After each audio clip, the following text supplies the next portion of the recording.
নমস্কাৰ সবিশেষলৈ মই প্ৰাঞ্জল ফুকনে আপোনালোকক স্বাগতম জনাইছোঁ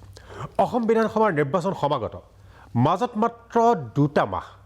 মাহো নহয় 1.5 মাহো হ'ব পাৰে যিকোনো মুহূৰ্তত ফেব্ৰুৱাৰীৰ ভিতৰতে ঘোষণা হ'ব পাৰে অসম বিধানসভা নিৰ্বাচনৰ দিন ইতিমধ্যে কুচকাৱাজ আৰম্ভ হৈছে পূৰ্ণগতিত চলিছে নিৰ্বাচনৰ যি বতাহ সেই বতাহজাক ইতিমধ্যে পূৰ্ণগতিত বলিবলৈ আৰম্ভ কৰিছে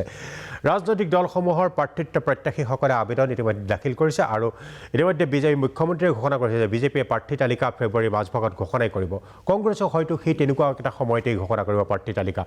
আৰু ইতিমধ্যে সমষ্টিসমূহত প্ৰাৰ্থিত্ব প্ৰত্যাশীসকলে যদিও তালিকা বা নাম ঘোষণা কৰা হোৱা নাই কুচকাৱাজ আৰম্ভ কৰিছে তেওঁলোকৰ কাম কাজ আৰম্ভ কৰি দিছে কোনে পায় টিকেট তাৰ সেই কথা ঠিক নাই কিন্তু নিৰ্বাচনৰ এই বতৰতে কি হ'ব ইছ্যু শেহতীয়াকৈ এটা কথা দেখিবলৈ পোৱা গৈছে অসমৰ বিভিন্ন স্থানত বিশেষকৈ নামনি অসমতে হওক বা আন স্থানতে হওক যে মিয়াটো এইবাৰ 2026ৰ নিৰ্বাচনৰ অন্যতম ইছ্যু হোৱাৰ এক সম্ভাৱনীয়তা দেখিবলৈ পোৱা গৈছে কাৰণ বিজেপিয়ে মিয়া ইছ্যুটো উঠাই আনিছে আৰু ইতিমধ্যে বিজেপি মুখ্যমন্ত্ৰীকে ধৰি কেন্দ্ৰীয় মন্ত্ৰী পবিত্ৰ মাৰ্ঘেৰিটাই কৈছে যে 22ৰ পৰা 23টা সমষ্টি আমি ৱাক অভাৰ দিছোঁ আমি এৰি দিছোঁ এই সমষ্টিকেইটা কংগ্ৰেছে পাব ইয়াৰ লগতে কংগ্ৰেছৰ মিয়াপ্ৰীতি অখিল গগৈ মিয়াপ্ৰীতি এনেকুৱা কথা কিছুমান ওলাইছে তেনেহ'লে আমাৰ স্বাভাৱিকতে এই প্ৰশ্নটোৱে আজি প্ৰথমতে আনিব খুজিছোঁ আজি সবিশেষত যে 26ৰ নিৰ্বাচনত মিয়াই হ'ব নেকি মূল ইছ্যু মই চিনাকি কৰি দিছোঁ আমাৰ ষ্টুডিঅ'লৈ আমন্ত্ৰণ কৰি আনিছোঁ জয়ন্ত কুমাৰ গোস্বামী মুখপাত্ৰ বিজেপি জহিৰুল ইছলাম মুখপাত্ৰ অসম প্ৰদেশ কংগ্ৰেছ আমাৰ ষ্টুডিঅ'ত আছে ফাৰহাদ আলী তেখেত মুখপাত্ৰ AIUDF আৰু আমাৰ লগত নগাঁৱৰ পৰা লাইভত আছে সংখ্যালঘু নেতা কামৰুজ্জামান চৰকাৰ মই প্ৰথমতেই সাহসী দলৰ পৰা আৰম্ভ কৰিব গৈছোঁ যিহেতু তেখেতসকলৰ এটা বক্তব্য আছিলে যে 22ৰ পৰা 23টা সমষ্টি তেওঁলোকে কৈছে মিয়া অধ্যুষিত সমষ্টি এইকেইটা তেওঁলোকে কৈছে আমি একো কৰিব নোৱাৰোঁ এইকেইটা সমষ্টিত আমি বিশেষ আমি জোৰো নিদিওঁ আৰু এইকেইটা সমষ্টি কংগ্ৰেছে পাব আৰু কংগ্ৰেছৰ মিয়াপ্ৰীতি মই এইটোৱেই অলপ বিশদভাৱে জানিব খুজিছোঁ গোস্বামী ডাঙৰীয়াৰ পৰা চাওক যেটো মিয়া সত্তা এই যে মিয়া সত্তা মানে কি মিয়া সত্তা আজিৰ উৎপত্তি নহয় মিয়া সত্তাৰ উৎপত্তি স্বাধীনোত্তৰ পূৰ্বৰ পৰা আপুনি যদি চাই লোকপ্ৰিয় গোপীনাথ বৰদলৈ যেতিয়া এইখন অসমৰ প্ৰথমজন মুখ্যমন্ত্ৰী হৈছিলে তেওঁৰ সন্মুখতো এই কথাটোৱে আহিছিলে এই সত্তাটোৰ আগ্ৰাসনে তেওঁৰ সন্মুখত মূল সমস্যা আছিলে অৰ্থনৈতিক আগ্ৰাসন ৰাজনৈতিক আগ্ৰাসন ভূমিৰ আগ্ৰাসন সামাজিক আগ্ৰাসন আমাৰ যি আমাৰ ৰাষ্ট্ৰীয় চিন্তা আৰু চেতনাৰ ওপৰত তেওঁলোকৰ যি আগ্ৰাসন এই আগ্ৰাসনে এই মৌলিক যে আগ্ৰাসন আমাৰ যে সাংস্কৃতিক আগ্ৰাসন এই আগ্ৰাসনৰ ওপৰত প্ৰথম মুখ্যমন্ত্ৰী গোপীনাথ বৰদলৈ দিনৰ পৰাই এই আগ্ৰাসনৰ সন্মুখীন হৈছিল আৰু তাক প্ৰতিহত কৰিবৰ কাৰণে নিশ্চিতভাৱে কাম কাজ কৰিছিল চৰকাৰে বিভিন্ন ধৰণৰ সিদ্ধান্ত লৈছিল একেটা কথাই যদি পৰৱৰ্তী সময়ত চোৱা যায় তেতিয়াহ'লে দেখা পাব যে অসম আন্দোলন যেতিয়া হৈছিল এই অসম আন্দোলনটো এই সত্তাটোৰ আগ্ৰাসনৰ বিপৰীতে অসম আন্দোলন হৈছিল 70 দশকৰ পৰৱৰ্তী সময়ত 80 দশকৰ প্ৰাৰম্ভিকতে যি অসম আন্দোলন তীব্ৰতৰ হৈছিল এই মূলত এই সত্তাটোৰ আগ্ৰাসনৰ বিৰুদ্ধেই আন্দোলন একেটা কথাই আজিও সেই সমস্যা আপুনি যদি চাই তেতিয়াহ'লে দেখা পাব যে যিটো 22টা সমষ্টি আপুনি কৈছে সেইকেইটা সমষ্টি ইতিমধ্যে আমাৰ হাতৰ পৰা গ'ল খিলঞ্জীয়া অসমীয়া হিন্দু মুছলমান তথা ভাৰতীয় মূলৰ জনসাধাৰণৰ হাতৰ পৰা এই 22টা সমষ্টি গ'ল আৰু এতিয়া লাহে লাহে এই যে আগ্ৰাসন এই আগ্ৰাসন পৰৱৰ্তী সময়ত আপুনি যদি চাই তেতিয়াহ'লে দেখা পাব বৰচলা নাওবৈচা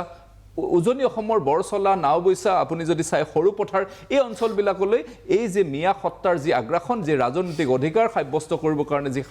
আগ্ৰাসন এই আগ্ৰাসন আগবঢ়াই লৈ গৈছে আপোনাক মই এটা উদাহৰণ দিওঁ সৰু পথাৰ সমষ্টিত মুঠ ভোটাৰৰ প্ৰায় 11,000 ভোটাৰ তকৈ অধিক ভোটাৰে লাহে লাহে উৰিয়ামঘাট বিদ্যাপুৰ এই অঞ্চলবিলাকত তাত আগ্ৰাসিত হৈ আহিছে আৰু যাৰ ফলত কি হৈছে যে সাংঘাতিক ধৰণে যোৱা সময়ছোৱাত তাত ভূমিৰ ওপৰত আগ্ৰাসন যে চৰকাৰী ভূমিৰ ওপৰত আগ্ৰাসন একে সময়তে ৰাজনৈতিক আগ্ৰাসন আৰম্ভ যাৰ ফলত 2016 চনৰ যদি নিৰ্বাচন চোৱা যায় তেতিয়াহ'লে দেখিব যে তাত কংগ্ৰেছ কেণ্ডিডেটগৰাকীয়ে অসম গণ পৰিষদৰ নিকটৱৰ্তী মিত্ৰজোঁটৰ যি কেণ্ডিডেট আছিলে তেওঁক লগত ৩,০০০ ভোটৰ ডিফাৰেঞ্চত জয়লাভ কৰিছে অৰ্থাৎ ৩,০০০ ক'ৰ পৰা আহিলে এই যে আগ্ৰাসিত লোকসকলে ভোটাধিকাৰ সাব্যস্ত কৰিবলৈ সক্ষম হ'ল আপুনি সৰুপথাৰ সমষ্টিৰ কথা হয় সৰুপথাৰ সমষ্টি ভোটাধিকাৰ সাব্যস্ত কৰিবলৈ সক্ষম হৈছিলে আৰু যি ভোটাধিকাৰ এই ৰূপহী ঢিং আদি অঞ্চলৰ পৰা তেওঁলোক তালৈ গৈছিলে আৰু এই যে এই ৩,০০০ যিটো ডিফাৰেঞ্চ থাকি গ'ল সেই এইসকল লোকৰ যি ভোটাধিকাৰ যি সাব্যস্ত কৰিবৰ কাৰণে তেওঁলোক এই আগ্ৰাসনৰ জৰিয়তে সক্ষম হৈছিলে তাৰ ফলত কংগ্ৰেছ বেনিফিট হৈছিলে গতিকে কংগ্ৰেছে দীৰ্ঘদিন ধৰি লোকপ্ৰিয় গোপীনাথ বৰদলৈ পৰৱৰ্তী সময়ত যদি চোৱা যায় তেওঁলোকৰ দিনত নিশ্চিতভাৱে এটা এই সমস্যাটো সমাধান কৰিবৰ কাৰণে এটা ৰেষ্টেইন কৰিবৰ কাৰণে লাগিছিলে কিন্তু পৰৱৰ্তী সময়ত কিন্তু কংগ্ৰেছে তেওঁলোকৰ কেন্দ্ৰীয় নেতৃত্বৰ নিৰ্দেশতেই হওক বা কংগ্ৰেছৰ মূল পলিচিতেই হওক যে সদায় এইসকল লোকক ভোট বেংক হিচাপে ৰাখিবৰ কাৰণে সমগ্ৰ অসমত প্ৰতিটো সমষ্টিতে আগ্ৰাসিত ৰূপত যাবৰ কাৰণে খোলা এৰি দিলে যিটো বস্তুৰ বিৰুদ্ধে এতিয়া ভাৰতীয় জনতা পাৰ্টীয়ে মাৰ বান্ধি থিয় হৈছে যে ভাৰতীয় জনতা পাৰ্টিৰ মূল লক্ষ্যটো হৈছে যে মিয়া সত্তাক যাতে ৰোধ কৰিব পৰা যায় ২২টা সমষ্টিতে যাতে তেওঁলোকক ৰেষ্টেইন কৰি ৰাখিব পৰা যায় অসমৰ বাকী সমষ্টিকেইটা যাতে খিলঞ্জীয়া অসমীয়া হিন্দু মুছলমান তথা ভাৰতীয় মূলৰ জনসাধাৰণৰ কাৰণে যাতে সুৰক্ষিত হৈ থাকে তাৰ কাৰণে কাম কাজ কৰিব মই এতিয়া আহিব খুজিছোঁ জহিৰুল ইছলামৰ ওচৰলৈ জহিৰুল ইছলাম প্ৰশ্ন একেটা এই প্ৰথম প্ৰশ্নটোৰ সম্পৰ্কত মই প্ৰতিটো দলৰ মুখপাত্ৰৰ পৰা মই প্ৰতিক্ৰিয়াটো ল'ব খুজিছোঁ যে কি মিয়াই হ'ব নেকি মূল ইছ্যু ২৬ৰ নিৰ্বাচনত আৰু আপোনালোকৰ কংগ্ৰেছৰ বিশেষকৈ গৌৰৱ গগৈলৈ পোনপটীয়াকৈ অভিযোগ টোৱাইছে বা আঙুলি টোৱাইছে যে গৌৰৱ গগৈ বা কংগ্ৰেছৰ মিয়া প্ৰীতি আৰু এই মিয়া প্ৰীতিটোৱে কংগ্ৰেছৰ অন্যতম তেওঁলোকৰ ভেটি বুলি কৈছে বিজেপিৰ চৰকাৰখনৰ বা দলটোৰ বিশেষকৈ বিজেপি চৰকাৰখনৰ এই সময়ত কোনো নিৰ্বাচনী ইছ্যু নাই বিগত 10টা বছৰ শাসনকালত তেওঁলোকে অসমৰ সামগ্ৰিকভাৱে যি দুৰ্নীতি ভ্ৰষ্টাচাৰ অপশাসন আৰু তাৰ জৰিয়তে অসমবাসীক দিয়া যিবোৰ প্ৰতিশ্ৰুতি আছিলে সেই প্ৰতিশ্ৰুতিবোৰ পালনত সম্পূৰ্ণভাৱে ব্যৰ্থ হ'ল জাতি জনগোষ্ঠীসমূহক যিবোৰ প্ৰতিশ্ৰুতি দিয়া আছিলে সেই প্ৰতিশ্ৰুতিবোৰ তেওঁলোকে পালন কৰাত সম্পূৰ্ণভাৱে ব্যৰ্থ হ'ল কৰাপশ্যন ফ্ৰী অসম গঢ়িম বুলি তেওঁলোকে যিটো প্ৰতিশ্ৰুতি দিছিলে তেওঁলোকৰ নেতা কৰ্মী মন্ত্ৰী বিধায়ক সম্পূৰ্ণৰূপে কৰাপশ্যনত নিমজ্জিত হ'ল এই কথাটো অসমবাসীৰ চকুৰ সন্মুখত জল পট তেওঁলোকৰ চৰকাৰৰ দিনত প্ৰথমবাৰ সৰ্বানন্দ সোণোৱাল ডাঙৰীয়া গভৰ্ণমেণ্ট কৰি উঠিয়ে প্ৰতিশ্ৰুতি দিছিলে যে আমি চিণ্ডিকেট বন্ধ কৰিম কিন্তু ৰাজ্যত সৰ্বাধিক চিণ্ডিকেট তেওঁলোকৰ চৰকাৰৰ দিনত হ'ল তেওঁলোকৰ চৰকাৰৰ দিনত 6 জনজাতি জনগোষ্ঠীকৰণ কৰিম বুলি প্ৰতিশ্ৰুতি দিছিল তেওঁলোকৰ মেনিফেষ্টোত কৈছিলে সেইবোৰ নহ'ল তেওঁলোকৰ চৰকাৰৰ দিনত অসমৰ কি বুলি কয় মূল্যবৃদ্ধি ৰোধ কৰিম বুলি তেওঁলোকৰ মেনিফেষ্টোত কৈছিলে তেওঁলোকৰ সেইবোৰ সম্পূৰ্ণভাৱে অসাৰ হ'ল তেওঁলোকৰ চৰকাৰৰ দিনত জাগিৰোড কাগজ কলৰ পৰা আদি কৰি যিবোৰ কি বুলি কয় কাগজ কল আছিল সেইবোৰ পুনৰুজ্জীৱিত কৰাৰ কথা কৈছিলে কিন্তু সেইবোৰ তেওঁলোকৰ বিফল হ'ল তেওঁলোকৰ চৰকাৰৰ দিনত অসম চুক্তিৰ 6 নম্বৰ দফা ৰূপায়ণ আখৰে আখৰে ৰূপায়ণ কৰিম বুলি প্ৰতিশ্ৰুতি দিছিলে সেইবোৰ তেওঁলোকৰ বিফল হ'ল তেওঁলোকৰ চৰকাৰৰ দিনত মেনিফেষ্টোত কৈছিলে অসম চুক্তি তেওঁলোকে আখৰে আখৰে ৰূপায়ণ কৰিব সেইবোৰ তেওঁলোকৰ বিফল হ'ল অসম চুক্তি ৰূপায়ণ কৰাৰ পৰিৱৰ্তে 6 নম্বৰ দফা ৰূপায়ণ কৰাৰ পৰিৱৰ্তে কা নম্বৰ জাতিদংকী আইনখন অসমীয়া মানুহৰ মূৰৰ ওপৰত জাপি দি পেলাই অসমীয়া জাতি সত্তাটোক নিষেধ কৰিছে অসমীয়া ভাষাক নিষেধ কৰিছে অসমীয়া মানুহৰ আধিপত্য যিটো অসমীয়া মানুহৰ যিটো ৰাজনৈতিক আধিপত্য মই তেওঁলোকৰ একমত যে অসমখনত অসমীয়া মানুহৰ ৰাজনৈতিক আধিপত্য থাকিব লাগিব কিন্তু সেই বুলি কোনো জাতি বৰ্ণ বিৰুদ্ধে বিদ্বেষ বিয়পাই পেলাই সেই আধিপত্য প্ৰতিষ্ঠা কৰিব নোৱাৰি বিজেপি এই মুহূৰ্তত আটাইতকৈ ছফ্ট টাৰ্গেট বাছি লৈছে যে এওঁলোকে 2016 চনত যেতিয়া নিৰ্বাচন মানে আহিছিলে তেতিয়া বাকী চব বাদ দি পেলাই তেওঁলোকে এটাক ধৰি লৈছিলে সেইটো আছিল বদৰুদ্দিন আজমল যে বদৰুদ্দিন আজমল অসমৰ মুখ্যমন্ত্ৰী হ'ব গতিকে বদৰুদ্দিন আজমলক খেদিব লাগিব পৰাহত কৰিব লাগিব দিছপুৰৰ 10 কিলোমিটাৰৰ আশে পাশে যাতে বদৰুদ্দিন আজমল আহিব নোৱাৰে তাৰ কাৰণে বিজেপিক ভোট দিয়ক 2021 চনৰ নিৰ্বাচন আহিল তেওঁলোকে শৰাইঘাটৰ শেষ যুদ্ধখন ঘোষণা কৰিলে মোগল আহিল শৰাইঘাটৰ শেষ যুদ্ধ আহিল বদৰুদ্দিন আজমল আহিল তেতিয়া তেওঁলোকে সেই বদৰুদ্দিন আজমল শৰাইঘাটৰ শেষ যুদ্ধ মোগল আদি কৰি পেলাই তেওঁলোকে নিৰ্বাচনী বৈতৰণি পাৰ হ'ল প্ৰতিশ্ৰুতি পাহৰি গ'ল মেনিফেষ্টো তেওঁলোকে পাহৰি গ'ল এতিয়া যেতিয়া দেখিলে যে এই মোগল বদৰুদ্দিন আজমল এই মুহূৰ্তত অপ্ৰাসংগিক অসমৰ ৰাজনীতিত অপ্ৰাসংগিক গতিকে তেওঁলোকে অসমৰ এটা জনগোষ্ঠী এই জনগোষ্ঠীটো যিটো আমাক সচৰাচৰ তেওঁলোকে মিয়া জনগোষ্ঠী বুলি কয় সচৰাচৰ বংগীয় মূলৰ জনগোষ্ঠী বা অসমৰ বংগীয় মুছলমান তেওঁলোকে মিয়া জনগোষ্ঠী বুলি কয় কিন্তু এই ক্ষেত্ৰতো এটা কথা প্ৰথমতে মিয়া মিয়া বুলি ক'লে, যেতিয়া মিয়া মানুহখিনিয়ে ক'লে হয় মিয়াটো আমাক জনগোষ্ঠীয় পৰিচয় হিচাপে আপোনালোকে দিয়ক, কিন্তু তেতিয়া মুখ্যমন্ত্ৰী মহোদয়ে ক'লে না মিয়া কেনেকৈ জনগোষ্ঠী হ'ব, মিয়া নামতো কোনো জনগোষ্ঠীয়ে থাকিব নোৱাৰে। তেতিয়া তেওঁ কি কৰিলে, অচিনাকি মানুহ লৈ আহিলে, ক'লে এইখিনি অচিনাকি মানুহ। তাৰপিছত তেওঁলোকে লৈ আহিলে কি আগ্ৰাসী, তাৰপিছত লৈ আহিলে তেওঁলোকে কি বুলি কয় লেণ্ড জেহাদী, অৰ্থাৎ ভূমি জেহাদ। এইবোৰৰ জৰিয়তে মিয়া যিটো জনগোষ্ঠী, মিয়া মানুহখিনি বা বংগীয় মূলৰ মানুহখিনিক টাৰ্গেট কৰি লৈছে। টাৰ্গেট কৰি এই জনগোষ্ঠীটোক এনেকৈ কাঠগড়াৰ তোলাচনীত থিয় কৰাব বিচাৰিছে যে মেইন ষ্ট্ৰীম যিখিনি আমাৰ অসমীয়া মানুহ আছে তেওঁলোকক পৰিকল্পিতভাৱে বিজেপিয়ে নিজৰ পৰিকল্পিত এজেণ্ডাৰ জৰিয়তে এই অসমীয়া সহজ সৰল অসমীয়া মানুহখিনিক মিয়াৰ বিৰুদ্ধে থিয় কৰাবৰ কাৰণে তেওঁলোকৰ যিমান মেচিনেৰী আছে সকলোবোৰ লগাই দিছে। আৰু আজিৰ তাৰিখত তেওঁলোকে কিছু পৰিমাণে সেই ক্ষেত্ৰত সফলো হৈছে। যে এটা জনগোষ্ঠীৰ বিৰুদ্ধে বিদ্বেষ বিয়পায়, সেই জনগোষ্ঠীটোক ঘৃণাৰ পাত্ৰ সজাই পেলাই সেই জনগোষ্ঠীটোক যত অপমান আছে, আজি অসমৰ মুখ্যমন্ত্ৰীৰ নিচিনা এটা সাংবিধানিক পদত থাকি অসমৰ মুখ্যমন্ত্ৰীৰ দৰে এখন আসন অলংকৃত কৰি অসম বিধানসভাৰ দৰে পবিত্ৰ মজিয়াত যেতিয়া এটা জনগোষ্ঠীক গালিগালাজ কৰা হয়, নিশ্চিতভাৱে ই গণতান্ত্ৰিক দেশৰ বাবে আৰু কল্যাণকামী ৰাষ্ট্ৰ এখনৰ কাৰণে সুভাষিক হ'বই নোৱাৰে, ই এটা ভাল কথা হ'বই নোৱাৰে। বিজেপিয়ে কি কয় যে আমি সৰ্বধৰ্ম সকলোকে লৈ চলোঁ, সবকা সাথ সবকা বিকাশ আৰু এটা পিছত যোগ কৰিলে তেওঁলোকে। আজি সেইটো পাহৰি গ'ল। অৰ্থাৎ তেওঁলোকে এটা জনগোষ্ঠীক পৰিকল্পিতভাৱে নিজৰ ৰাজনৈতিক বৈতৰণি পাৰ হ'বৰ কাৰণে এটা কি বুলি কয় জনগোষ্ঠীক পৰিকল্পিতভাৱে তেওঁলোকৰ কি বুলি কয় অপৰাধী সজাবৰ কাৰণে চেষ্টা কৰিছে, আগ্ৰাসী সজাবৰ কাৰণে চেষ্টা কৰিছে। কিন্তু এই কথাটো ঠিক মাত্ৰ এটা পইণ্ট শেষ কৰি লওঁ যে যিমানেই বিজেপিয়ে যি নকওক কিয় অসমৰ সৰ্বসাধাৰণ মানুহে জানে যে এই প্ৰতিটো জনগোষ্ঠীৰ অৱদান অসমখনত আছে, সমান্তৰালভাৱে মিয়া জনগোষ্ঠীৰ অৱদান অসমখনত আছে, এই কথাটো কোনোৱে নুই কৰিব নোৱাৰে। গতিকে মোৰ চিধা কথা যে সাম্প্ৰদায়িক বিভেদ আৰু বৰ্ণ বিভেদৰ জৰিয়তে অসমৰ যিটো সাতামপুৰুষীয়া সম্প্ৰীতি, এই সম্প্ৰীতিক বিনষ্ট কৰিব নালাগে। ৰাজনীতিৰ স্বাৰ্থত ইমান মানে নিম্ন স্তৰত গৈ পেলাই এই সম্প্ৰীতি বিনষ্ট কৰাটো উচিত নহ'ব। নিশ্চয় এইখিনি দেখিবলৈ পোৱা গৈছে। আমি কৈছোঁ যে নিৰ্বাচন আহিলে শৰাইঘাটৰ শেষৰণ, মোগল আদি শব্দ বা এইবাৰ মিয়া শব্দৰ জৰিয়তে বিজেপিয়ে কি সূচাব খুজিছে, আচলতে এই জনগোষ্ঠীটোক মিয়াসকলক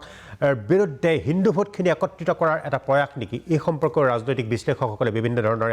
দৃষ্টিকোণৰ পৰা এই বিষয়টো কৈছে। কিন্তু এইবাৰ নিৰ্বাচনত মিয়া বিষয়টো অতি ব্যাপকভাৱে প্ৰচাৰ হৈছে। মই এটা বিৰতি ল'ব খুজিছোঁ, বিৰতিৰ পিছত মই আহিম ফাৰহাদ আলী, মুখপাত্ৰ AIDF। আৰু যিহেতু AIDF দলটোৰে জন্ম হৈছিল ধৰ্মীয় সংখ্যালঘুসকলৰ সুৰক্ষাৰ স্বাৰ্থত, ইতিমধ্যে তেওঁলোকে সেই সম্পৰ্কত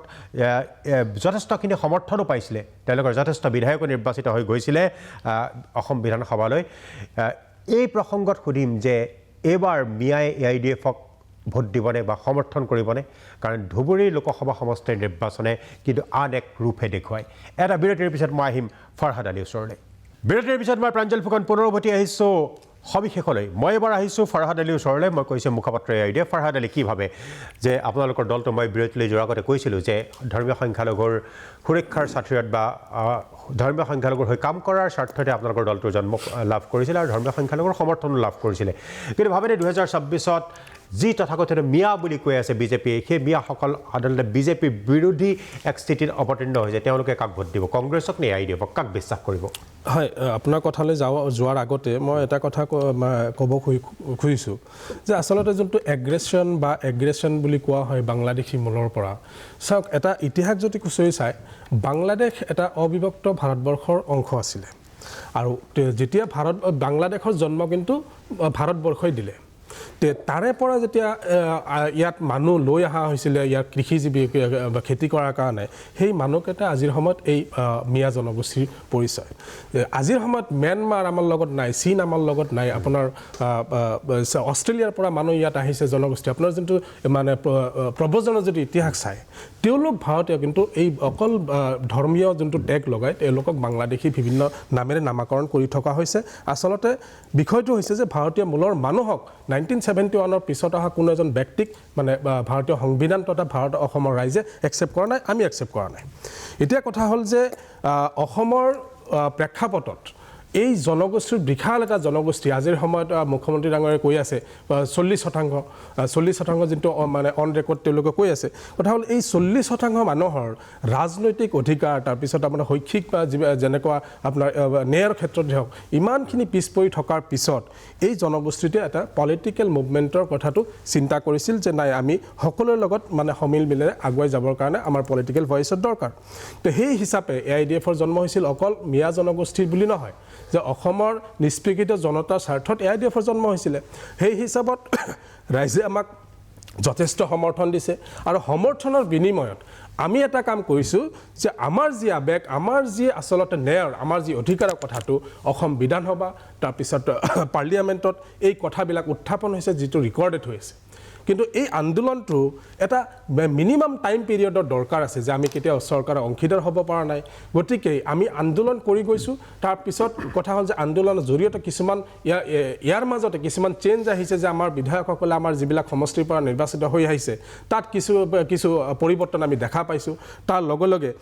এই আন্দোলনটোৰ এটা মিনিমাম টাইম পিৰিয়ডৰ দৰকাৰ আছে আৰু এতিয়াৰ সময়ত মিয়া যুদ্ধ আমাৰ যোনটো পলিটিকেল অৱস্থা আজি চাওক যে কংগ্ৰেছৰ সময়তে কংগ্ৰেছত আমাৰ এই কমিউনিটিটোৰ বিষয়ে তেওঁলোকৰ কোনো ধৰণৰ এটা পলিটিকেল ভাল এটা ষ্টেণ্ড নাই ক্লিয়াৰ ষ্টেণ্ড নাই তেওঁলোকৰ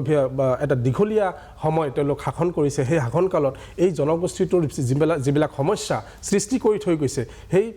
সমস্যাসমূহ সমাধানৰ কাৰণে তেওঁলোকৰ কোনো ধৰণৰ ৰাস্তা উলিয়াই তেওঁলোকেহে আচলতে সমস্যাৰ সৃষ্টিহে কৰিছে গতিকে AIDFৰ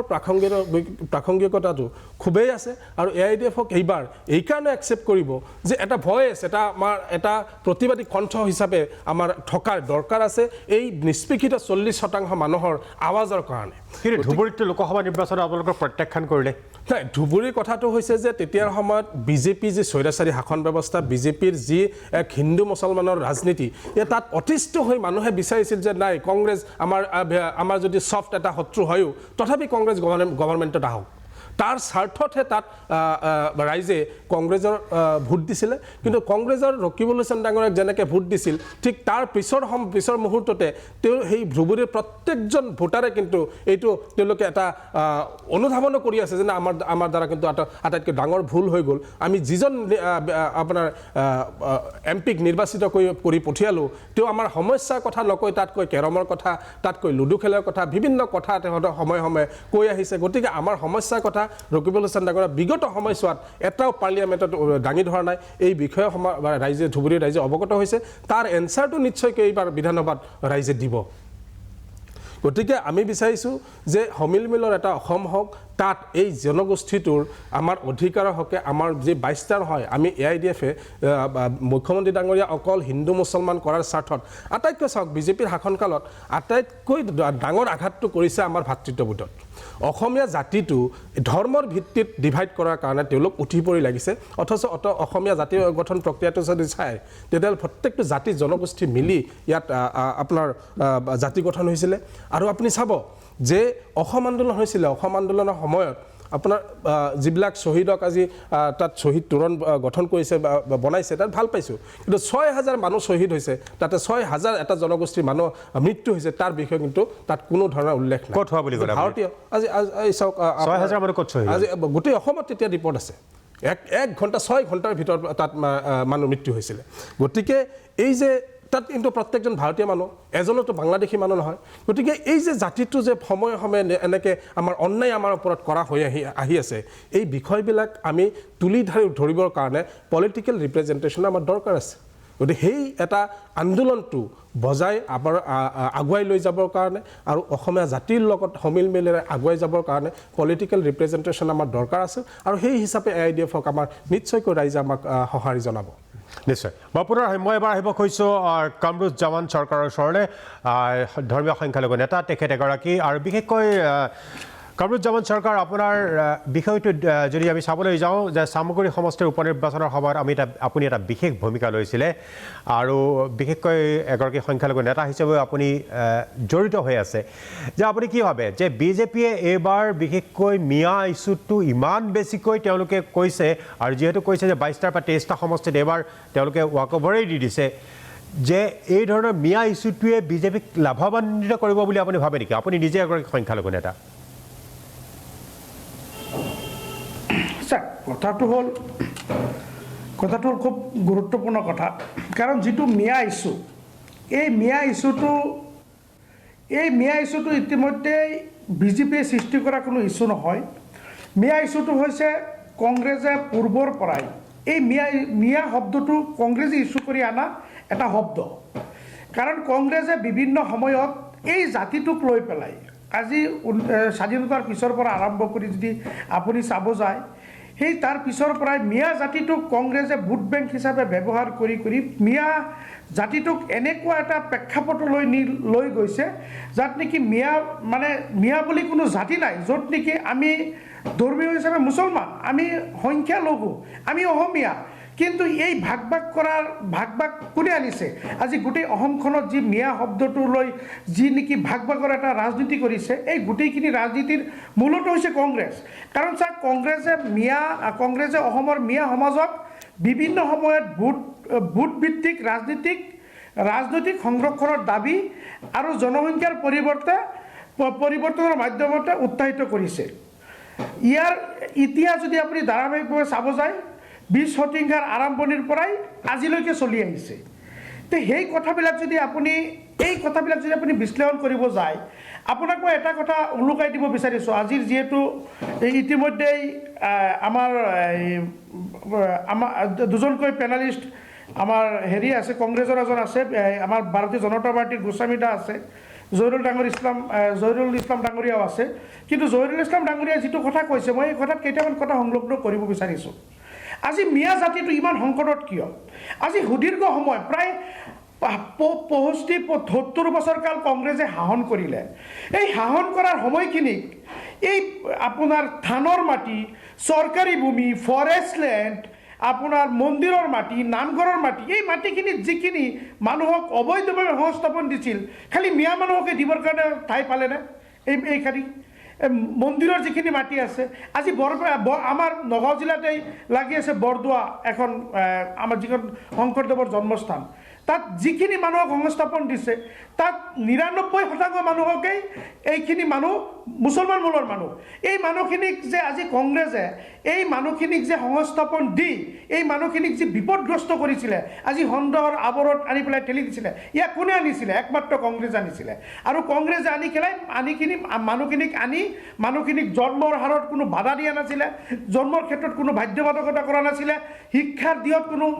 ব্যৱস্থা কৰা নাছিলে খালি জন্ম আৰু বিকাশৰ কথা জন্মৰ বিকাশ চিন্তা কৰিছিলে জন্মৰ হাৰ বৃদ্ধি কৰাৰ কথা চিন্তা কৰিছিলে একমাত্ৰ কংগ্ৰেছৰ ভোট বেংকৰ স্বাৰ্থত যাৰ বাবে এই জাতিটোক যিহেতু এজন মানুহৰ ঘৰত যেতিয়া 10জন 15জনকৈ ল'ৰা ছোৱালীৰ জন্ম হৈছে আপুনি এটা কথা উপলব্ধি কৰিলে গম পাব যেতিয়া NRCৰ সময়ত যিজন মানুহৰ 10জন 12জন বা 15জন সন্তান আছিলে সেই সন্তানক যেতিয়া NRCৰ হিয়াৰিং হৈছিলে নিজৰ দেউতাকে মাকে এই 15জন 18জন ল'ৰা ছোৱালীৰ নাম ক'বই নোৱাৰে কিন্তু তেনেকুৱা ধৰণৰ যদি এইখন অসমত যি পৰিস্থিতিৰ মোকাবিলা কৰিবৰ কাৰণে এই জাতিটোক সংকটৰ দিশত আগুৱাই লৈ গৈছে কোনে তাৰ বাবে একমাত্ৰ দায়ী এই কংগ্ৰেছ চৰকাৰখন আপুনি এটা বস্তু লক্ষ্য কৰিব লাগিব মই আজিকাল কিছুমান কথা ক'ব বিচাৰিছোঁ বিগত সময়ত যিখিনি কংগ্ৰেছৰ মন্ত্ৰীসভাৰ বিধায়কেই হওক বা কিছুমান মন্ত্ৰী হওক কিমান ধৰণৰ শিক্ষিত মন্ত্ৰী বিধায়কসকল আছিলে এইখিনি মানুহে কি ধৰণৰ চিন্তা কৰিব কাৰণ আণ্ডাৰ মেট্ৰিক মানুহেও ক্লাছ 9-10ত পঢ়া মানুহেও মন্ত্ৰীসভা চলাইছে অসমৰ পবিত্ৰ বিধানসভা চলাইছে সেইবিলাক মানুহে এই জাতি গঠন প্ৰক্ৰিয়াৰ কথা কি চিন্তা কৰিব ইয়াত কংগ্ৰেছৰ যি নীতি আৰু আদৰ্শ যি বৈষম্যমূলক নীতি যি নেকি সমাজখনক ভাগ কৰাৰ যি নীতি অসমৰ যি কলা সংস্কৃতি এইখিনি অসমৰ মানচিত্ৰৰ পৰা নাইকিয়া কৰাৰ কাৰণে চেষ্টা কৰিছিলে আৰু মিয়া নামৰ এটা ভত্তা আনি পেলাই অসমত ৰাজনীতি কৰিব বিচাৰিছিলে আজি ইতিমধ্যে জহিৰুল ইছলাম ডাঙৰীয়া এটা কথা কৈছে যে এই ভাৰতীয় জনতা পাৰ্টি চৰকাৰখন অহাৰ পিছত দুৰ্নীতি বন্ধ হোৱা নাই আজি APSCৰ সময়ত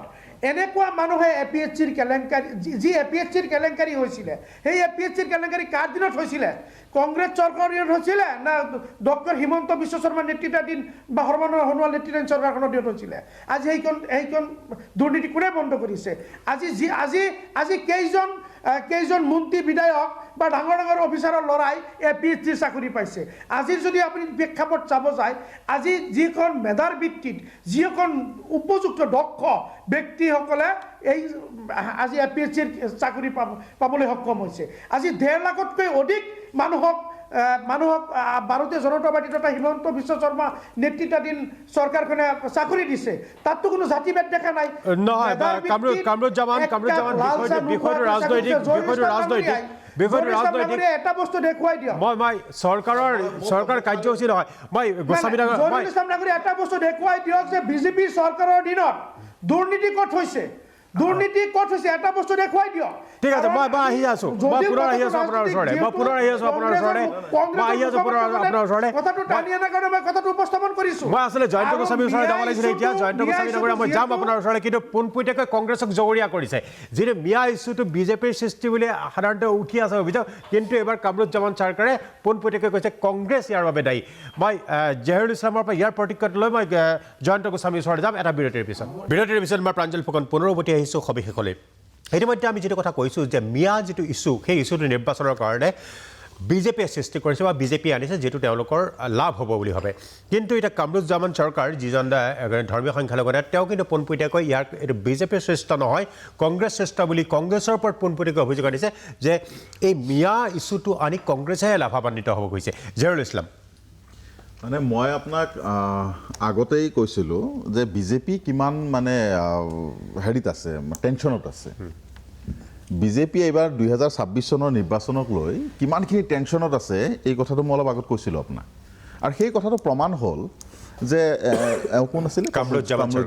কামৰুজ্জামান যেতিয়া কামৰুজ্জামানৰ দৰে এজন আমাৰ মিয়া জনগোষ্ঠীৰ ল'ৰা এজনে যেতিয়া বিজেপিৰ হৈ প্ৰবক্তাগিৰি কৰিবলগীয়া হৈছে তেতিয়াই গম পোৱা গৈছে যে বিজেপি কিমান বেছি সংকটত আছে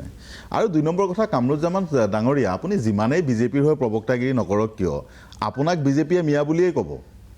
আপোনাক বিজেপিয়ে বাংলাদেশী বুলিয়েই ক'ব আপোনাক বিজেপিয়ে কি বুলি কয় আপোনাৰ মাতৃক বা মোৰ মাতৃক বিজেপিয়ে সন্তান জন্ম দিয়া মেচিন বুলিয়েই ক'ব আপোনাক চোৰ ডকাইত বুলিয়েই ক'ব আপোনাক সেই জেহাদী বুলিয়েই ক'ব ভূমি জেহাদী বুলিয়েই ক'ব দ্বিতীয় কথাটো হ'ল শুনি লওক কথাবোৰ শুনি লওক আচল চৰিত্ৰ আৰে শুনি লওক কথাবোৰ এইটো কংগ্ৰেছৰ চৰিত্ৰ কাৰণ আপোনালোকৰ ওপৰত যেতিয়া আৰে শুনি লওক আপুনি বিজেপিৰ সদস্য যেতিয়া আপুনি ক'বই লাগিব না নহ'লেতো আপোনাক বহিব জাগা নিদিয়ে মইতো আপুনি কথা কওঁতে মাতা নাই মই আপুনি কথা কওঁতে মাতাই নাই অলপ ভদ্ৰতা ৰাখক না এখন ডিবেটত বহিছে ভাই এইটো আপোনাৰ হেৰি নহয় ডিবেটত বহিছে কথা শুনক আপোনাৰ কথাত মই মাত মাতিছোঁ নেকি আপোনাৰ কথাত মাত মাতিছোঁ নেকি নাই মাতা না তেতিয়াহ'লে অলপ ইয়াতে মানুহে চাই আছে অলপ ভদ্ৰতা ৰাখক বিজেপি চামচাগিৰি কৰা কৰক না গৈ পেলাই তাত আমাৰ ক'বলগীয়া একো নাই বিজেপিৰ নিজৰ পূৰ্বপুৰুষক 70 হেৰি কৰি পেলাই আপুনি হেৰি কৰে গতিকে চামচাগিৰি কৰক আপুনি আমাৰ আপত্তি নাই কিন্তু মোৰ আপত্তি হ'ল এইটো যে আপোনাৰ নিচিনা এজনে বিজেপি চামচাগিৰি কৰিব গৈ গোটেই জনগোষ্ঠীটোক আপুনি লজ্জিত কৰিছে কিহৰ জাতিৰ অস্তিত্ব ক'ৰ জাতিৰ অস্তিত্ব আপুনি কোনটো সংগ্ৰামীয়ে ক'ৰ সংগ্ৰাম কৰি আছে আপুনি ক'ৰ সংগ্ৰাম কৰিছে আপুনি কোন সংগ্ৰামীয়ে বিজেপিৰ চামচাই জাতিৰ সংগ্ৰাম কৰিব আহিছে কিহৰ সংগ্ৰাম কৰিছে আপুনি কোন দিনৰ সংগ্ৰাম কৰিছে লাজ নালাগে নিজৰ জনগোষ্ঠীৰ কথা কৈ আছে বোলে মাকে নাজানে 15টা সন্তান জন্ম দিছে আপুনিতো নিজকে শিক্ষিত বুলি কয় আপুনি কিয় শিক্ষিত কৰিব পৰা নাই আপোনাৰ হাতত কি তথ্য আছে কংগ্ৰেছে মন্দিৰৰ মাটিত মিয়া বহাইছে বুলি ক'ত আছে ক'ত তথ্য আছে কিহৰ তথ্য আছে দিয়ক তথ্য দিয়ক আপুনি দিয়ক তথ্য দিয়ক না এনে আবুল তাবুল বকিবৰ কাৰণে বিজেপিৰ পৰা যিটো চেলাৰী লৈ আছে দৰমহা কৰ্তন হোৱাৰ ভয় এইবোৰ আবুল তাবুল নকৰিব এনে জাতিটোক বদনাম নকৰিব আপোনাৰ দৰে নীলাজ কিছুমান মিয়াৰ কাৰণে গোটেই জনগোষ্ঠীটো লাজত পৰে গতিকে নিজৰ নিৰ্লজ্জতাটো অলপ হেৰি কৰি ৰাখক নিজৰ নিৰ্লজ্জতা অলপ বচাই ৰাখক বিজেপিৰ চামচাগিৰি কৰিবৰ কাৰণে লাজ নালাগে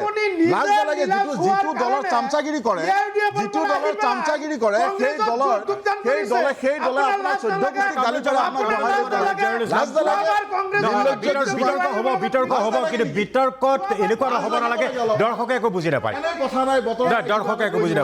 নাই জহিৰুল ইছলাম মই বিজেপিৰ প্ৰবক্তা বহি আছে এতিয়া তেওঁ কৰিব বিজেপিৰ কথা কি ক'বলৈ তেওঁ ক'ব আপুনি কামৰূপ জামান অকণ ধৈৰ্য ধৰক কামৰূপ জামান বিজেপিৰ প্ৰবক্তা নেকি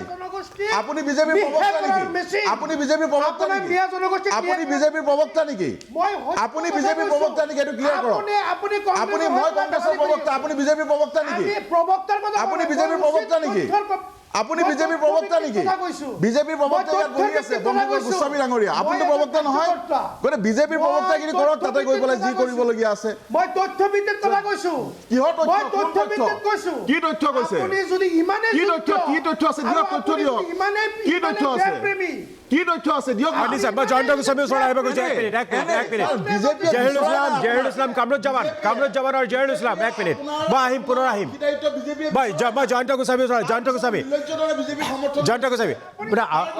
এই বিতৰ্কৰ সম্পৰ্কত কিয় কওঁ হয় মই জয়ন্ত গোস্বামীৰ ওচৰলৈ আহিছোঁ কামৰূপ জামান আপুনি মনে মনে থাকক এক মিনিট মই আপোনাক কৈছোঁ যে চাওক যি কথা কোৱা হৈছে যে আজমল এজন ব্যক্তি আমাৰ মূল কথাটো হৈছে কি যে আমাৰ মূল কথাটো হৈছে যে যি মিয়া সত্তা তাৰ বিৰুদ্ধে পদক্ষেপ আমাৰ মিয়া সত্তা যি সত্তাৰ কথা আজি আমাৰ কৈছে যে বিজেপিয়ে ভয় খাইছে হয় বিজেপিয়ে ভয় খোৱা নাই অসমীয়া মানুহে ভয় খাইছে অসমীয়া খিলঞ্জীয়া অসমীয়া হিন্দু মুছলমান তথা ভাৰতীয় মূলৰ জনসাধাৰণে ভয় খাইছে এইকাৰণে ভয় খাইছে বহুত আমাৰ AIDFৰ প্ৰতিনিধিগৰাকীয়েও ক'লে গোটেই কথাটো যে এতিয়া আমি যদি চাওঁ যে অসমলৈ ঝাৰখণ্ড উৰিষ্যা ৱেষ্ট বেংগল আৰু উৰিষ্যা ৱেষ্ট বেংগল আৰু দক্ষিণৰ পৰা চাহ খেতি কৰিবৰ কাৰণে আমাৰ চাহ জনগোষ্ঠীৰ লোকসকলক অনা হৈছিলে আমি সকলোৱে জানো ব্ৰিটিছৰ সময়ত অনা হৈছিলে তেওঁলোকক কি কৰিলে যে লাইন প্ৰথাৰ জৰিয়তে এটা লাইনত ৰাখিলে বাগানৰ ভিতৰত তেওঁলোকক কোৱাৰ্টাৰ দি তেওঁলোকক ৰাখিলে তেওঁলোকে বাগানত তেওঁ চাহ খেতি কৰিলে আৰু অসমৰ জাতীয় জীৱনৰ কাৰণে তেওঁলোক অভিন্ন অংগ হিচাপে প্ৰতিষ্ঠিত হ'ল আজি চাহ জনগোষ্ঠী অসমৰ এটা অন্যতম জনগোষ্ঠী অন্যতম খিলঞ্জীয়া জনগোষ্ঠী আৰু একেটা কথাই যিটো সময়ত ব্ৰিটিছে মৰাপাট খেতিৰ কাৰণে পূৰ্ববংগীয় লোকসকলক ইয়ালৈকে আনিছিলে তেওঁলোকক লাইনত ৰাখিছিলে কিন্তু পৰৱৰ্তী সময়ত সেই লাইন ভেদ কৰি সমগ্ৰ অসমখন দখল কৰিবৰ কাৰণে তেওঁলোকৰ আগ্ৰাসন আৰম্ভ কৰিলে এতিয়া কৈছে যে ভাৰতীয় জনতা পাৰ্টিয়ে কি কৰিলে ভাৰতীয় জনতা পাৰ্টিয়ে নিৰ্বাচন হওক বা নহওক ভাৰতীয় জনতা পাৰ্টিয়ে এই যে মিয়া সত্তা তাৰ বিৰুদ্ধে কাম কাজ কৰিছে আপোনাক যদি মই এটা কথা কওঁ কিন্তু যদি প্ৰশ্ন আছে বহুতে কয় যে চহৰ অঞ্চলৰ প্ৰশ্নটো আপুনি আপোনাৰ বক্তব্য ডুৱেল চিটিজেন চহৰ অঞ্চলত জাতীয় বিদ্যালয় আছে কিন্তু চহৰ অঞ্চলত জাতীয় বিদ্যালয় আছে সেকেন্ড ক্লাছ চিটিজেন দিছিলে নেকি দাদা মই কৈ আছো ডিবেটটো বেয়া নকৰো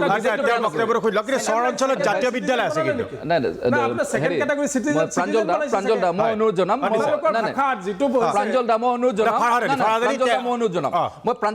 জনাম মই যেতিয়া কৈ থাকিম বেলেগে নক'ব মোৰ কথাটো কৈ ল'ব দিয়ক আপুনি যে মূল কথাটো আপুনি কৈছে আপুনি এখন জাতীয় বিদ্যালয় আঙুলিয়াই দিছে মই আপোনাক কৈ আছোঁ শুনক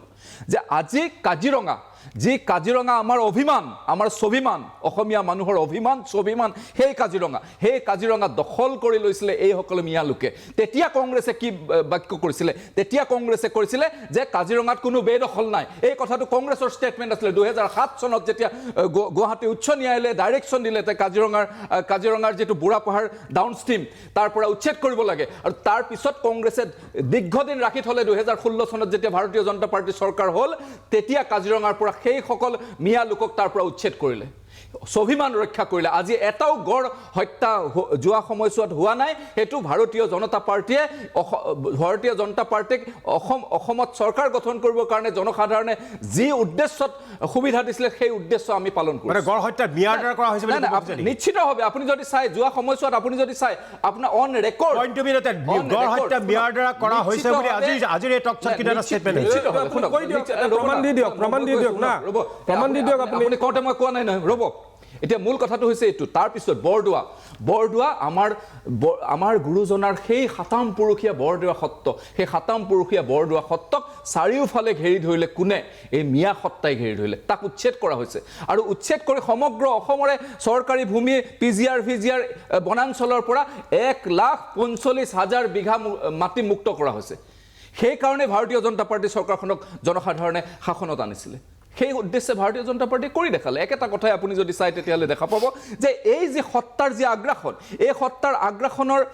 আগ্ৰাসনৰ কেন্দ্ৰবিন্দু যদি চাই আপুনি আজি আমি ভয় খাইছোঁ সঁচা কথা ভাৰতীয় জনতা পাৰ্টীৰ যিটো ভয় এই ভয়টো আছিলে অসম আন্দোলনৰ নেতৃত্বৰ ভয় আছিলে এই একেটা ভয় আছিলে লোকপ্ৰিয় গোপীনাথ বৰদলৈ এই একেটা ভয় আছিলে পৰৱৰ্তী সময়ত কংগ্ৰেছৰ মেধি চৰকাৰ দিনলৈকে এই বিষ্ণুৰাম মেধি চৰকাৰ দিনলৈকে এই ভয় আছিলে পৰৱৰ্তী সময়ত কিন্তু সেই ভয়ক তেওঁলোকে ভোটলৈ ৰূপান্তৰিত কৰিলে আৰু ভোট বেংক নিৰ্মাণ কৰিলে সেই চৰ অঞ্চলৰ সেইসকল লোকক ভোট বেংক নিৰ্মাণ কৰিলে সমগ্ৰ অসমখন দখল কৰিবলৈ এৰি দিলে গতিকে সেই যি আগ্ৰাসন এই আগ্ৰাসনৰ বিৰুদ্ধে আমাৰ কথা আজি নিশ্চিতভাৱে মোগলক সেই আগ্ৰাসনৰ নেতৃত্ব প্ৰদান কৰিছিলে সেই আগ্ৰাসনৰ নেতৃত্ব প্ৰদান কৰিছিলে বদৰুদ্দিন আজমল আৰু সেই আগ্ৰাসন এতিয়া মিয়া সত্তায়ো সেই আগ্ৰাসনৰ নেতৃত্ব লৈছে গতিকে আমাৰ এইবাৰ নিৰ্বাচনৰ মূল কথা মিয়া সত্তাৰ বিৰুদ্ধে আমাৰ স্থিতি এতিয়া আপোনাক মই এটা বাক্যত শেষ কৰিলোঁ এতিয়া আপুনি চাওক যে আজি আমি ভাৰতীয় জনতা পাৰ্টীয়ে নিশ্চিতভাৱে এই গোটেই কথাটো আমাৰ নিৰ্বাচন কেন্দ্ৰিক নহয় আপুনি যদি চাই তেতিয়াহ'লে নিৰ্বাচনত আমি আমাৰ উন্নয়নৰ কথা ক'ম আমি ছেমি কণ্ডাক্টৰৰ কথা ক'ম আমি NRL এক্সটেনশ্যনৰ কথা ক'ম নামৰূপ সাৰ কাৰখানাৰ কথা ক'ম আমি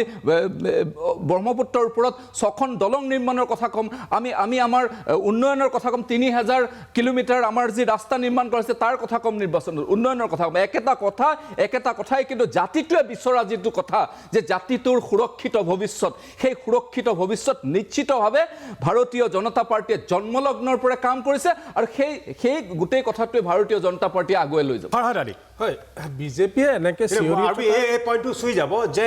বিশেষকৈ কাজিৰঙাৰ পৰা যিটো উচ্ছেদ কৰিলে বুলি তেওঁলোকে কৈছে সেই উচ্ছেদ কৰাৰ পিছতে গড় হত্যা কমি গ'ল অৰ্থাৎ গড় হত্যাত জড়িত সেই মিয়াসকল নেকি সেইটো এটা অভিযোগ কিন্তু বিজেপিৰ পৰা বিজেপিৰ কথাটোৱে যে বিজেপিয়ে ইমান বৰকৈ চিঞৰি থকাৰ কথা এটাই যে তেওঁলোকৰ আচলতে অসমত যিমানখিনি ভ্ৰষ্টাচাৰ যিমানখিনি অপশাসন তেওঁলোকে কৰিছে এইবিলাক ঢাকি ৰাখি প্ৰত্যেকটো নিৰ্বাচনৰ সময়ত তেওঁলোকে ইছ্যু এটা বনায় হিন্দু মুছলমান কৰাৰ কাৰণে এতিয়া ধৰক কাজিৰঙাৰ গড় হত্যাৰ কথা কৈছে মিয়াসকলৰ অপৰাধী বনোৱাৰ যোনটো প্ৰৱণতাটো তেওঁলোকৰ ভিতৰত তেওঁলোকৰ হাতত এনেকুৱা কোনো ধৰণৰ প্ৰমাণ নাই যে তাৰ দ্বাৰা এষ্টাব্লিছ কৰিব পাৰে যিটো কথা তেওঁ কৈছে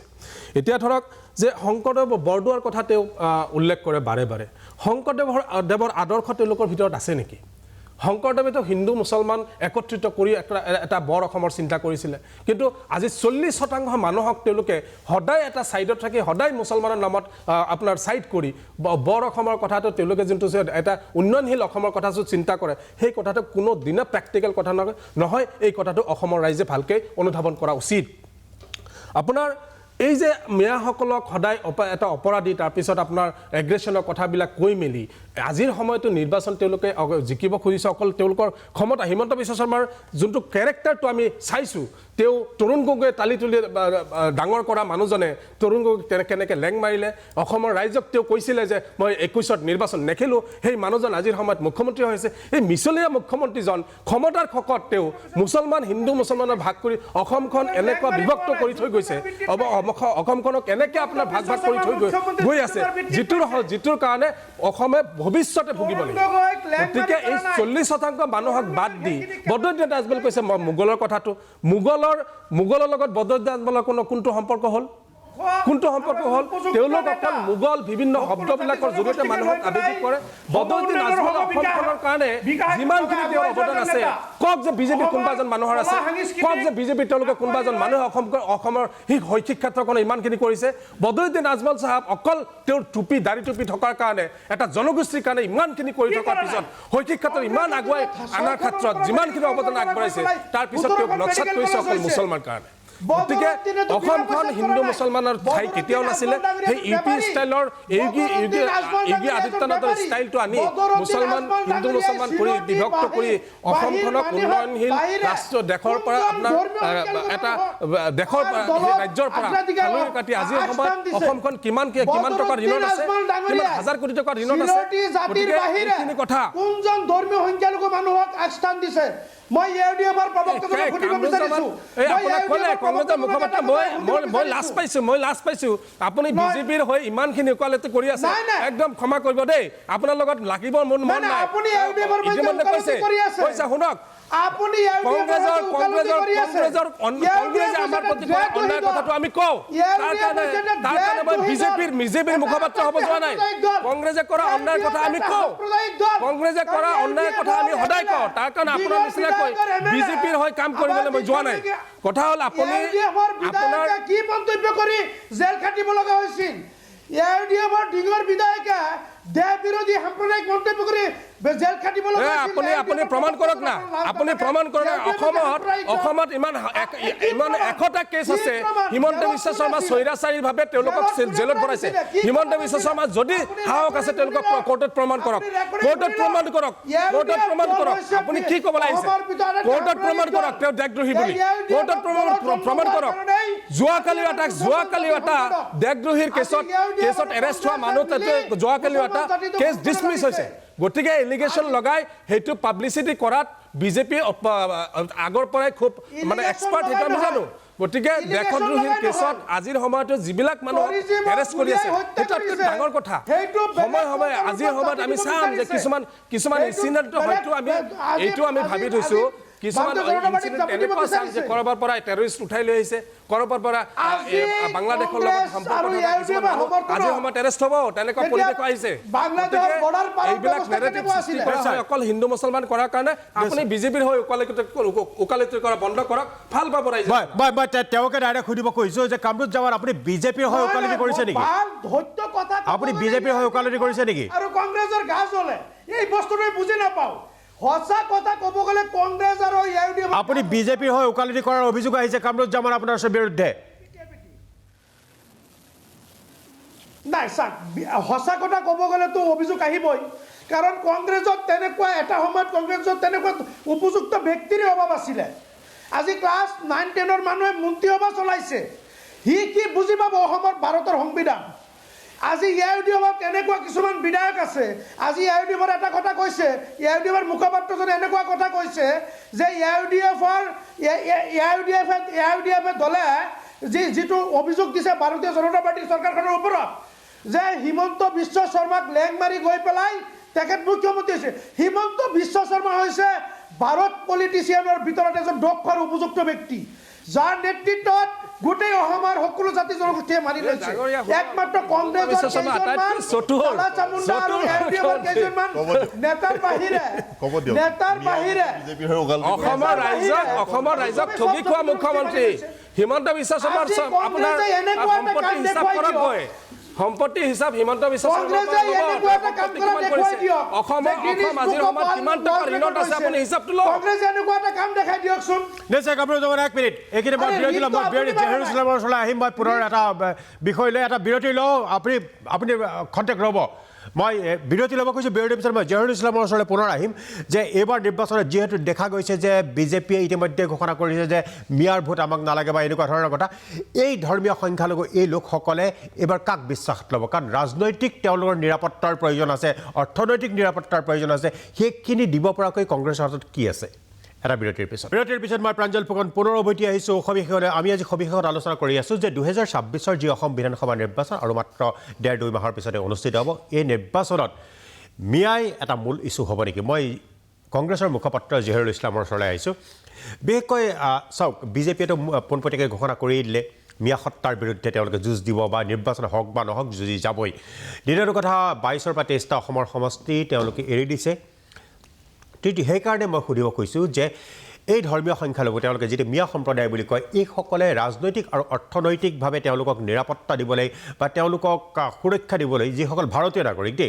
নাগৰিক আছে তেওঁলোকক সুৰক্ষা দিবলৈ কংগ্ৰেছৰ কি এজেণ্ডা আছে কংগ্ৰেছৰ ভাৰতবৰ্ষত বসবাস কৰা প্ৰতিজন ভাৰতীয় নাগৰিকক সুৰক্ষা দিয়াৰ কাৰণে কংগ্ৰেছ অংগীকাৰবদ্ধ কংগ্ৰেছৰ চৰকাৰৰ দিনতো কংগ্ৰেছে ভাৰতীয় নাগৰিকৰ কাৰণে যিখিনি কৰিবলগীয়া আছিল কৰিছে পৰৱৰ্তী সময়তো এই সকলোবোৰ প্ৰতিটো জাতি ধৰ্ম বৰ্ণ নিৰ্বিশেষে যিসকল ভাৰত ভূখণ্ডৰ ভিতৰত ভাৰতীয় মানুহ তেওঁলোকৰ সমতা, তেওঁলোকৰ অধিকাৰ, তেওঁলোকৰ স্বাধিকাৰ, তেওঁলোকৰ উন্নয়ন এই সকলোবোৰ কৰিবৰ কাৰণে অংগীকাৰবদ্ধ। আৰু ইতিমধ্যে আমাৰ যি মেনিফেষ্টো আৰু কিছুদিন পিছত নিৰ্বাচন ঘোষণা হোৱাৰ পিছত যি মেনিফেষ্টো আমাৰ ঘোষণা হ'ব তাত নিশ্চিতভাৱে সেই কথাবোৰ লিপিবদ্ধ থাকিব। এতিয়া আহিছোঁ মূল কথালৈকে যে কংগ্ৰেছে কোনো এটা বিশেষ জাতি বা ধৰ্মক লৈ পেলাই ৰাজনীতি নকৰে। কংগ্ৰেছে অসমৰ বা ভাৰতবৰ্ষৰ সৰ্বাংগীন উন্নয়নৰ কাৰণে ভাৰতবৰ্ষৰ সকলো জাতি জনগোষ্ঠীক লগত লৈ সমানে আগুৱাব বিচাৰে। কাৰণ এই ভাৰতবৰ্ষখন যেতিয়া গঢ়িছিলে বা এই ভাৰতবৰ্ষখন যেতিয়া ব্ৰিটিছৰ আমোলৰ পৰা ব্ৰিটিছৰ সেই হেৰিৰ পৰা মুক্ত কৰোৱা হৈছিলে তেতিয়া ভাৰতবৰ্ষৰ মাটিত প্ৰতিটো জাতি জনগোষ্ঠীৰ ৰক্ত আছে আৰু সেই ৰক্তৰে ভাৰতবৰ্ষৰ স্বাধীনতা চনদত চহী হৈছিলে। গতিকে সেইকাৰণে প্ৰতিটো জাতি জনগোষ্ঠীৰ অৱদান ভাৰতবৰ্ষত আছে, ভাৰতবৰ্ষৰ স্বাধীনতা সংগ্ৰামত আছে, ভাৰতবৰ্ষৰ উন্নয়নত আছে। গতিকে কংগ্ৰেছৰ প্ৰতিটো জাতি জনগোষ্ঠীৰ প্ৰতি সমান শ্ৰদ্ধা আছে আৰু সকলোকে সমানভাৱে আগুৱাই নিয়াৰ কাৰণে যৎপৰোনাস্তি চেষ্টা অব্যাহত ৰাখে। দ্বিতীয় কথাটো হ'ল যে বিজেপিয়ে যিখিনি কথা কৈ আছে যে বিজেপিয়ে উচ্ছেদ কৰিছে, তেওঁলোকৰ এইটো আটাইতকৈ ডাঙৰ সফলতা বুলি তেওঁলোকে এই মুহূৰ্তত ক'ব খুজি আছে। হয়, উচ্ছেদ কৰিছে, আমি মানিছোঁ। কিন্তু উচ্ছেদ বিজেপিয়ে অকল যে সংখ্যালঘু মানুহক কৰিছে এই কথাটো তেওঁলোকে খুব বেছি হেৰি কৰি আছে। কিন্তু মই আপোনালোকক জনাওঁ যে সংখ্যালঘু মানুহকতো উচ্ছেদ কৰিছেই। সমান্তৰালভাৱে কিন্তু খিলঞ্জীয়াৰ আটাইতকৈ ডাঙৰ ত্ৰাণকৰ্তা বুলি জহাই ফুৰা বিজেপিয়ে খিলঞ্জীয়া মানুহকো আশা এৰি দিয়া নাই। আমি দেখিছোঁ সংখ্যালঘু মানুহক তেওঁলোকে যথেষ্ট নৃশংসতাৰে, মই নৃশংস শব্দটো ব্যৱহাৰ কৰিম, যথেষ্ট নৃশংসতাৰে তেওঁলোকে উচ্ছেদ কৰিছে, তেওঁলোকৰ ঘৰ দুৱাৰ ভাঙিছে, বুলডোজ কৰিছে। আজি হয়তো মই প্ৰাঞ্জল দা মই এনেকুৱা ব্যক্তিৰ লগত ডিবেটত বহিবৰ কাৰণে আগ্ৰহী নহয়। এই ধৰণৰ ব্যক্তিৰ লগত মই ডিবেটত বহাৰ কোনো আগ্ৰহী নহয়। মোৰ কথাখিনি যেতিয়া শেষ হ'ব তেতিয়া কোনে কৈ থাকক। আৰু প্ৰথম কথাটো হ'ল মই আজি আহ্বান জনাম আপোনাক, ডিবেটত বহিলে কমচে কম অসম শব্দটোক যাতে অসম বুলি কয়, অহম বুলি যাতে নকয়। অসম শব্দটোক যাতে অসম বুলি কয়, অহম বুলি যাতে নকয়। ভাৰত শব্দটোক যাতে ভাৰত বুলি কয়, ভাৰত বুলি যাতে নকয়। এই ধৰণৰ মানুহ কিছু মাতি আনি পেলাই বহালে ভাল পায়, তেতিয়া অসমৰ মানুহেও ভাল পায়। অসম শব্দটোক অহম বুলি কৈ পেলাই উচ্চাৰণ কৰি গোটেই মানে যিটো আমাৰ হেৰিটোকে তেনেকুৱা ব্যক্তিক দিব মাতি আনি পেলাই হেৰি নকৰিব। মই উচ্ছেদলৈকে আহিছোঁ যে মই আপোনাক জনাওঁ যে বিজেপি চৰকাৰখনে আজিৰ এই ঠাণ্ডাৰ সময়ত আজিও হয়তো হেৰিত কাৰ্বি আংলঙত আজি উচ্ছেদ হৈ আছে। গতিকে উচ্ছেদটো ঠিক আছে, কোনোবা চৰকাৰী ভূমিত যদি চৰকাৰক প্ৰয়োজন হৈছে চৰকাৰে উচ্ছেদ কৰিব, তাত আমাৰ ক'বলগীয়া নাই। উচ্ছেদৰ কিছু নীতি আছে, কিছু নিয়ম আছে, সেই নিয়ম নীতি প্ৰযোজ্য কৰি পেলাই হাইকোৰ্ট সুপ্ৰিম কোৰ্টৰ কিছু নীতি নিৰ্দেশনা আছে, সেইবোৰ মানে প্ৰযোজ্য কৰি পেলাই তেওঁলোকে উচ্ছেদ কৰক, ক'বলগীয়া একো নাই। কিন্তু এই উচ্ছেদৰ জৰিয়তে বিজেপিয়ে যি 1,45,000 বিঘা মাটিৰ হিচাপ দি আছে, এই 1,45,000 বিঘা মাটি তেওঁলোকৰ হিচাপে দেই সেইটো, কিন্তু আজিৰ তাৰিখত তেওঁলোকে প্ৰায় 52,000 বিঘা মাটি খিলঞ্জীয়া মানুহৰ মাটি উচ্ছেদ কৰি পেলাই আপুনি কাৰ্বি আংলঙৰ পৰা আদি কৰি একেবাৰে আপোনাৰ হেৰি ধুবুৰীলৈকে যিখিনি খিলঞ্জীয়া মানুহৰ মাটিও কিন্তু উচ্ছেদ কৰি পেলাই তেওঁলোকে কৰ্পৰেট ছেক্টৰক গতাইছে। কাক গতাইছে? আদানীক গতাইছে। কিহৰ কাৰণে গতাইছে? পাৱাৰ প্লাণ্টৰ কাৰণে গতাইছে। গতিকে এই যিটো মানে দেখাইছে বেলেগ, অসমৰ ৰাইজক দেখাই আছে বেলেগ যে খিলঞ্জীয়াৰ স্বাৰ্থত উচ্ছেদ কৰিছে, কিন্তু নাই কৰা খিলঞ্জীয়াৰ স্বাৰ্থত উচ্ছেদ। তেওঁলোকে উচ্ছেদ কৰিছে কৰ্পৰেটৰ স্বাৰ্থত, তেওঁলোকে উচ্ছেদ কৰিছে আদানীৰ স্বাৰ্থত, তেওঁলোকে উচ্ছেদ কৰিছে আম্বানীৰ স্বাৰ্থত, তেওঁলোকে উচ্ছেদ কৰিছে ৰামদেৱৰ স্বাৰ্থত। যে এই উচ্ছেদৰ জৰিয়তে আজি আপুনি কাৰ্বি আংলঙত যিটো উচ্ছেদ হৈ গ'ল, এই উচ্ছেদৰ আজি কাৰ্বি আংলঙত এই ইমান হাজাৰ বিঘা মাটি, প্ৰায় 3,600 বিঘা মাটি কাক দিয়া হ'ল? কিয় দিয়া হ'ল? বিজেপিয়ে কৈছে নেকি? নাই কোৱা। ঠিক তেনেদৰে কোকৰাঝাৰত যিটো উচ্ছেদ কৰিব গৈছিলে, পৰ্বতঝোৰাত যিটো উচ্ছেদ কৰিব গৈছিলে, তাত যেতিয়া খিলঞ্জীয়া মানুহে নিজৰ কাপোৰ খুলি পেলাই পেট্ৰল ঢালি পেলাই প্ৰতিবাদ কৰিলে, তেতিয়াহে তেওঁলোক তাৰ পৰা পিছ হুৰিকিবলগীয়া হ'ল। সেইখিনি মাটি আদানীক দিয়াৰ কাৰণে তেওঁলোকে ইতিমধ্যেই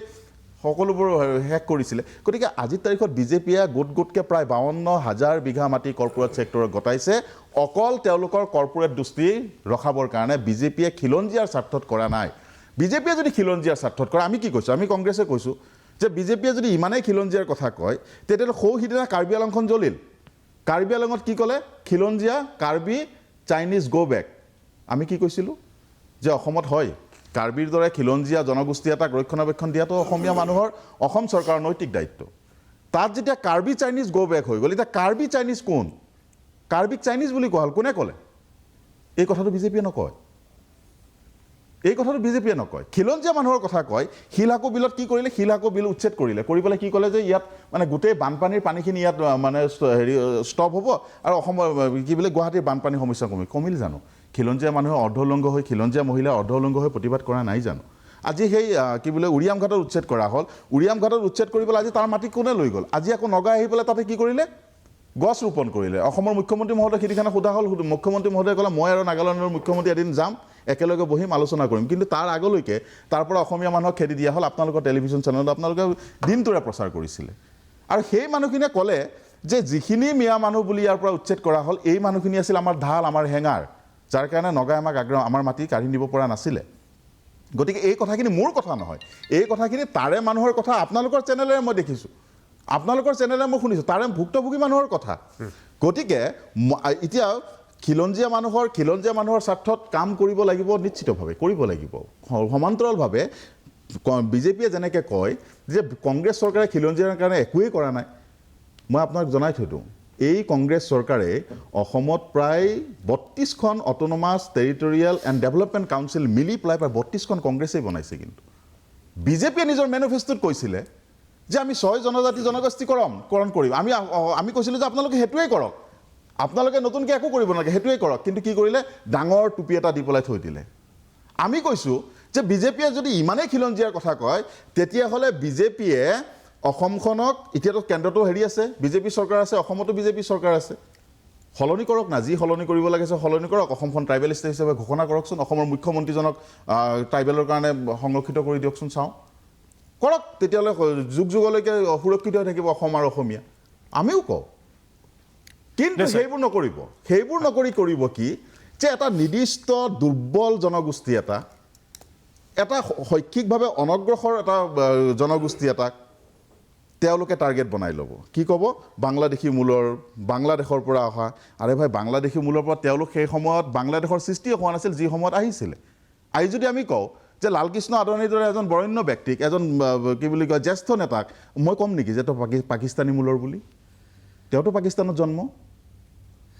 কিন্তু তেওঁ ভাৰতবৰ্ষৰ নেতা এই প্ৰশ্নতে মই তেওঁ ভাৰতবৰ্ষৰ নেতা মইতো তেওঁক এই কথাটো নকওঁ যদি মইতো এই কথাটো নকওঁ 1971 আগত অহা লোকসকলক লৈ আপোনালোকে কিয় শংকিত হৈ পৰে তেওঁলোক ভাৰতীয় 1971 আগত অহা মূল কথাটো অকণমান খালি মোক সময় দিব হয় প্ৰথম কথা কংগ্ৰেছ চৰকাৰ যেতিয়া তৰুণ গগৈ শাসনলৈ 2001 চনত আহিছিলে সেই সময়ত কিন্তু কাজিৰঙাত বেদখল হৈ আছিল সেই আপোনাৰ যদি মনত আছে যে হেৰিৰ ডাউন ষ্ট্ৰীমটো যিটো বুঢ়াপাহাৰ ডাউন ষ্ট্ৰীম কমপ্লিটলি এই মিয়াসকলৰ দখলত আছিলে তাত চকু নপৰিলে তেওঁ ক'ত গ'ল জানে তেওঁ প্ৰথম উচ্ছেদ ক'ত কৰিছিলে জানে ৰাঙলী ৰিজাৰ্ভ তেওঁ উচ্ছেদ কৰিছিলে টেঙানীত য'ত খিলঞ্জীয়া অধ্যাদক্ষিত অঞ্চলত কৰিছিলে সেই হৈছে তৰুণ গগৈ চৰকাৰৰ প্ৰথম উচ্ছেদ অভিযান আজি কৈছে যে জহিৰুল ইছলাম ডাঙৰীয়াই কৈছে যে খিলঞ্জীয়াক উচ্ছেদ কৰিছে মোক এটা দেখাই দিয়কচোন আজি বড়োলেণ্ড টেৰিটৰি কাউন্সিলৰ চিফ তেওঁ কাক ধন্যবাদ জনালে তেওঁ ধন্যবাদ জনালে অটল বিহাৰী বাজপেয়ী ডাঙৰীয়াক তেওঁ ধন্যবাদ জনালে নৰেন্দ্ৰ মোদী ডাঙৰীয়াক তেওঁ ধন্যবাদ জনালে ভাৰতীয় জনতা পাৰ্টীৰ নেতৃত্বক সেই হৈছে কাউন্সিলৰ চিফ বড়োলেণ্ড টেৰিটৰিয়েল কাউন্সিলৰ তেওঁ ধন্যবাদ জনালে আজি কংগ্ৰেছে এইবিলাক ক্ৰেডিট লৈ লাভ নাই নহয় মোৰ দুটা পইণ্ট আছে প্লিজ মোৰ দুটা পইণ্ট এটা ৱৰ্ডকে বেছি নহয় মই এটা শেষ কৰি লওঁ যে আজি ৰিজাউল কৰিমৰ আহ্বান কি যে ৰিজাউল কৰিমে কৈছে যে এটা নতুন জেহাদ আৰম্ভ হ'ব লাগে অসমত খিলঞ্জীয়া অসমীয়া হিন্দু মুছলমান তথা ভাৰতীয় মূলৰ জনসাধাৰণৰ ওপৰত এক নতুন জেহাদ আৰম্ভ কৰিব লাগে সেয়া হৈছে শিক্ষাৰ জেহাদ এই গৌৰৱ গগৈ ডাঙৰীয়াৰ প্ৰক্ষেপিত এই ৰিজাউল কৰিম চৰকাৰে আজি অসমৰ পুনৰবাৰে মিয়া সত্তাক নেতৃত্ব দিবলৈ জহিৰুল ইছলাম আপুনি কওক আপুনি উত্তৰটো চমুকাই দিব দেই মই বিজেপি খালি এটা কথা সোঁৱৰাই দিওঁ মই খালি